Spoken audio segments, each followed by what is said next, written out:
I think we can all agree that these are uncertain times.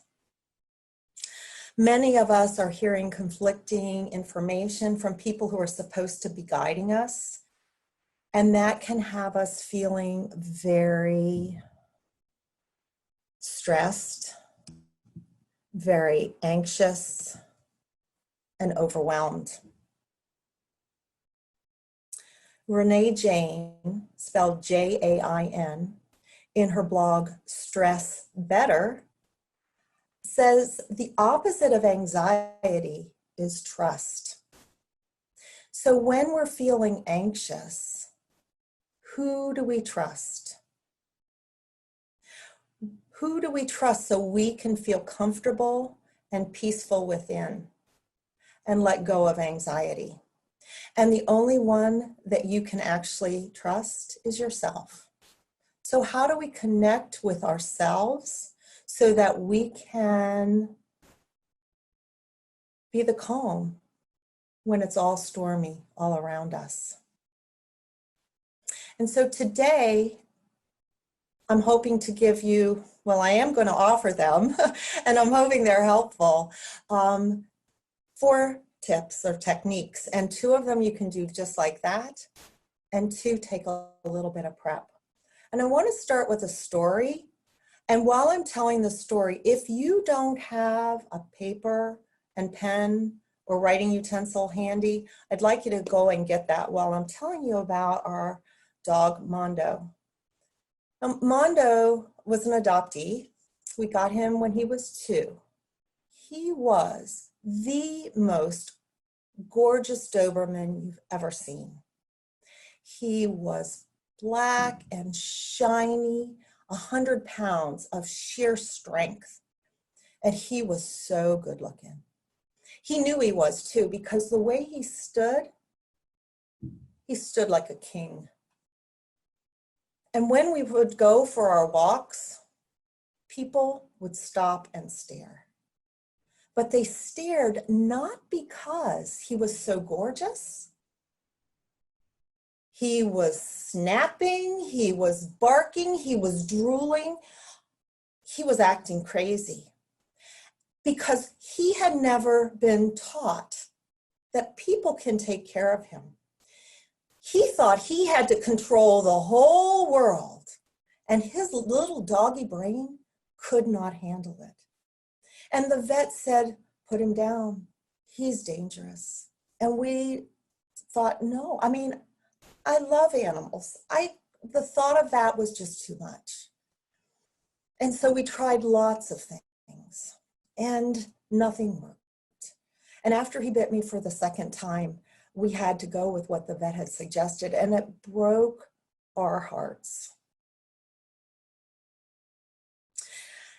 And if I would have known then what I know now, I would have looked to myself as to what I was doing that was bringing this into my life, this stressed anxiety, because on hindsight, I see that I was not much different than Mondo.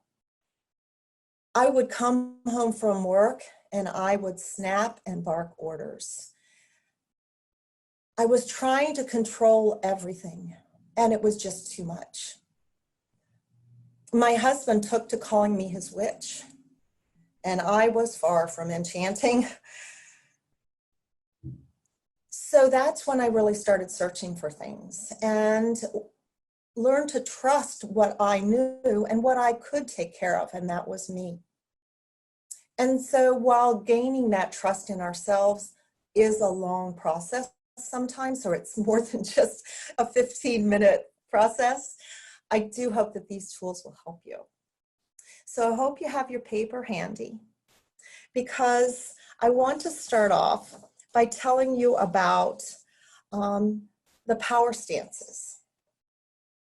And power stance that I'm going to ask you to do today with me right now is feet shoulder width apart, hands on your hip. Now, some people call this the Wonder Woman stance. That's what I choose, but you can call it Superman if you want. And Amy Cuddy spelled her last name Cuddy, has this amazing TED Talk that you can get some more information about this. And she did a lot of research. She's a social scientist, and she's done research on how we handle stress, how our bodies handle stress. And she found that if you were in a power stance for only 2 minutes, your cortisol levels will drop a lot. And cortisol is the stress hormone. So if we're just standing like Wonder Woman for 2 minutes, you can do that anywhere and access that confidence and that strength within that you know you've got this. And she found that many powerful people do the same, have the habit of these same power stances. And it's very interesting because it also goes the other way. If you're not powerful and you do the power stances, it will help you feel powerful. So which one came first, the chicken or the egg, right? It doesn't matter. Same end result. You can feel confident in yourself. So I love that one for a quick go-to before a meeting. If you've got something coming up that you're really feeling kind of iffy about. Second thing I wanted to share with you is something by Donna Eden. Donna Eden is an energy medicine person, and she's taught us how to balance left and right brain in many of the things that she teaches. And this is another easy one. You know, you hear the story, don't cross your arms. Well, this is a little different kind of crossing. You're gonna put one hand on your upper arm, other hand on your elbow, and then just rest down there. So it's not like you're blocking people with this. In fact, people perceive this to be more of an engagement, of a comforting stance to be observing. So this is a really good stance, balances your left and right brain. And just doing this for a few moments will help bring you some balance in your life. So when you're feeling spinning out of control because what's going on around you, you can't control. And so this you can. And I'm going to add to this something from HeartMath Institute. HeartMath teaches to live from your heart. And so they do a lot of focus on the heart. And that's what I'm just going to ask you to do. Play along with me. You can imagine it, you can call it pretend, whatever, but I just want you to just notice the beating of your heart right now with your arms crossed the way I've suggested. And just notice the beat of your heart. And then with your attention, bring your mind down to your heart. And notice how that feels. Now, this also can be done anytime when you've got a presentation and you're waiting to get up on stage, or you're waiting to talk to your boss. And I don't know if you noticed it, but it almost calms your mind when your mind can settle and be supported by your heart. I notice how powerful this is when I have that brain chatter that's telling me that this can't happen and this can't be the way we want it to be. I want to acknowledge that I'm hearing that. Otherwise, if I'm fighting it, it's like a child, right? You tell a child no, what are they going to do? So you have to say, oh yeah, I hear you. It's okay. We've got this. Because you do. You've got this. Love that one. That one is a go-to for me on a regular basis. And now I'm going to ask you to get your piece of paper. This is the one that's going to take a little bit of prep. All right?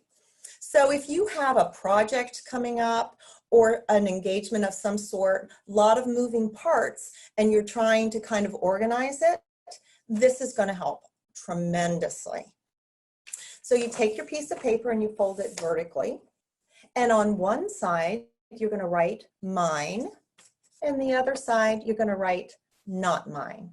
And many of you have done a similar experiment before or have used this. But I want you to write down all the things in the project that you can control. And then on the other side, what you really have no control over. And this reminds me of a client who I love. She's amazing. She's a working mom with a special needs kid. She has a lot on her plate. She has her calendar, his calendar. He's got the OT, the PT, the speech therapist, the vision therapist. And sometimes I get involved in that as well. And she has it down. And it all works really well until it doesn't. And that's when I got a call. Oh, Sally, I got this phone call from her. And we were going so well. Francis was moving along. Everything was doing really well. And then the OT changed schedules on us. And I can't make it fit in the schedule. So we had to get a new occupational therapist. And that worked out easily, except for the fact that Francis is not thriving under her. In fact, he's losing ground. And I just don't know what to do. What am I going to do? And so we took out a piece of paper and she wrote down the things that she could control. So she could control how she acted towards the occupational therapist. She could control, maybe she could talk to the occupational therapist and say, hey, by the way, this is what I found works for him. Have you ever heard of this before? You know, in a non-confrontational way. Or she could maybe use some of the things that the older occupational therapist had used with her son at home and try to keep him up with that. Okay? So those, and she wrote some more things. But on the other side of the sheet, she wrote things she had no control over, like a new schedule, something working out, right? The occupational therapist taking continuing education credits and learning something new. Or maybe Francis would finally like this OT. Who knew, right? But she had no control over that. So she wrote it down. And then she tore the sheet in half and burned the part that wasn't hers, kept the part that was hers. In the burning process, you're giving it to whoever runs the show. And that can be God, that can be universe, it can be source. But we all know we're not running here on just inertia. There's some energy out there that keeps everything rolling. And so when you give that away, the opportunity for you to focus on what you can control, what you do, what you can, well, what you can do, right? It just notice when you know it's in writing and you can own it and it's yours and you can handle it. And then you can cross things off. That is so gratifying to many of us. Oh, got that done. Oh, got that done. It feels good. And it's important to feel good when you're feeling overwhelmed. Oh, by the way, I got a call about a week later and the previous OT opened up some slots in the schedule that worked just perfectly for my client. And so whether she worried about it or not, it was better not to worry. And it all worked out. So that's something, yes, it takes a little bit of prep for. Doesn't take long, but you do have to think a little bit about it. The last tip I have for you are essential oils. And I know, don't worry about it. They are amazing. I'm not going to, everybody's like, oh yeah, I tried that. But if you've ever done the research through NIH, I mean, I'm not a researcher necessarily, but NIH, National Institutes of Health, they have done a ton of research on essential oils. And what they found is that there are some essential oils that are super good. So I'm going to tell you at the end how to make a blend for yourself that you have as your go-to in your pocket. But what is in it is bergamot, lavender, lemon, and lang lang. And what you're going to do with these is in a 5-ounce bottle, you are going to drop 3 drops each and then put it in the bottle. Fill it up with either olive oil or fractionated coconut oil. Put a couple drops on your hands, rub it in your temples along the back of your neck, and take a whiff. If you want to rub it on your feet, awesome job. Works really well. Who doesn't love a good foot massage? That's reflexology, another story there. But these are great, and NIH backs it up. They did a study that put bergamot up against diazepam or Valium. They had such confidence they actually decided to test it, and it did well. And lavender against Ativan, which is a sedative. I mean, they did super. Now, I'm not saying get off your drugs. I am not a medical doctor. I don't want to go there, but who couldn't use a little support, right? And not only do they help with that relaxation, bergamot and lavender, when together, will activate your frontal lobe where you can make rational thought. And that's what we need right now, to be rational. Make good decisions. So that's about it that I have for you. And I'm tickled pink that you could join us today. And I am just excited to hear if anything you want to share. I'd love to hear. I'll be following it on Facebook. Because, you know, you deserve to have a blissful journey. You deserve to find that peace within you so that you can live the life that you really enjoy. Thank you all. I appreciate it.